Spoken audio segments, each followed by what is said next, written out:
So I've talked about the formal aspects of correlation and how we measure observations and try and look for relationships between these quantities or parameters or variables. But what about the underlying issue that we're trying to explain? This is the confusion between causation and correlation. It's a profound issue in science and has actually led to some famous mistakes in the history of science. Because correlation does not in and of itself imply causation, i.e. cause and effect, for which there is a physical theory to explain it. As an almost trivial example, consider this relationship in observations made around the world between the average temperature and the number of pirates in that region of the world. It's a very strange kind of correlation, but actually quite a good correlation. The higher the temperature, the more the number of pirates. Does heat make pirates? Turn normal people into pirates? Or do there happen to be more pirate activities in hot parts of the world? The correlation, of course, tells you nothing about what's going on, what underlies this relationship, even though the relationship is present in the data. So the issue of inferring causation from correlation is a big step in science, and it's a step that can't be taken lightly and must be taken carefully. Because getting this wrong, of course, is a profound error. Another example comes from the history of philosophy, a famous story told by Bertrand Russell, one of the greatest philosophers of the 20th century. He talked about a chicken growing up in a farm. Every morning the sun would rise and the farmer would come out and scatter seed and the chicken would eat.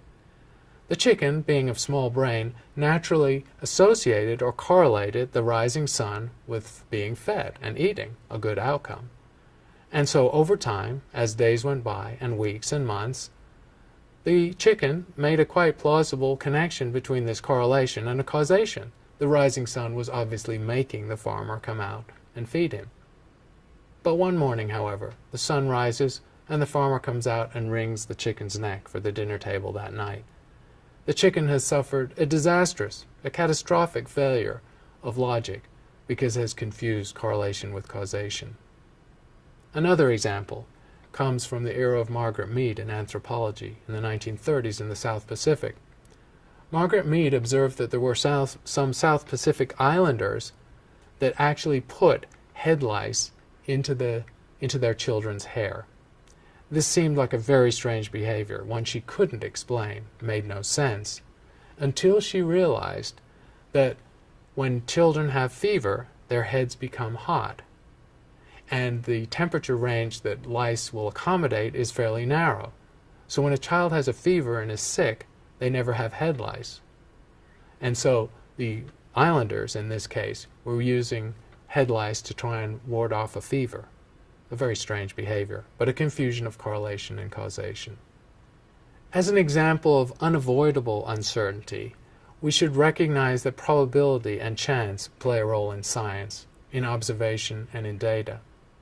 A macroscopic example of that might involve the spinning of a coin sequentially, or the roll of a dice.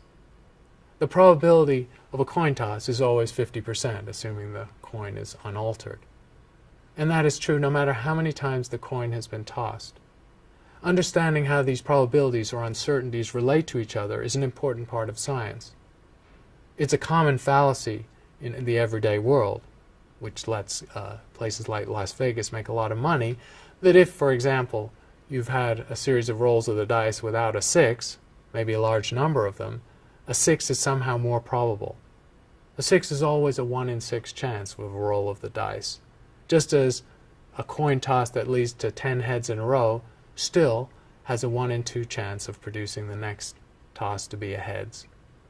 So what we see is that the behavior of these probabilistic situations becomes extremely predictable with large number of events, but is unpredictable with one event. Indeed, tossing a coin thousands of times or rolling a die thousands of times produces an extremely reliable, within a narrow, well-determined range, outcome of 1 in 2 or 1 in 6. So when scientists are dealing with individually uncertain events, they often gather lots of information to hone in on an average behavior, which establishes that probability with increasingly smaller bounds.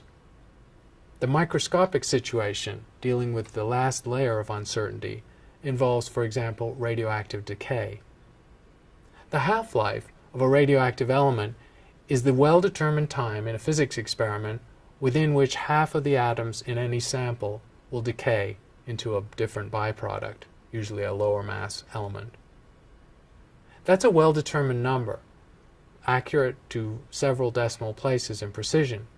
But if we look at any individual atom in that sample, we can say with no certainty at all when it will decay. It's completely unpredictable. Macroscopic example of this, a more trivial one, would be popcorn. You can take a set of popcorn kernels and predict by a series of observations and different experiments with quite good reliability how long it will take half of those kernels to pop. But if you take any particular kernel, its time to popping is extremely uncertain, almost indeterminate. So scientists routinely work in this situation, where there's either a quantum level and fundamental uncertainty or an operational probability attached to an event. And they overcome these uncertainties or imprecisions by gathering more and more data. So the principle drawn from this is that scientists are always data hungry, always wanting to make more and more observations, to refine the inference they can draw from those observations. Science is rooted in causation, the idea that effects have causes, and we can determine them logically and empirically. This is the basis for all science, but it's easy to be confused between causation and correlation. Correlation is where two quantities are associated without having an underlying mechanism that relates them. Disentangling causation and correlation is the hard work of science.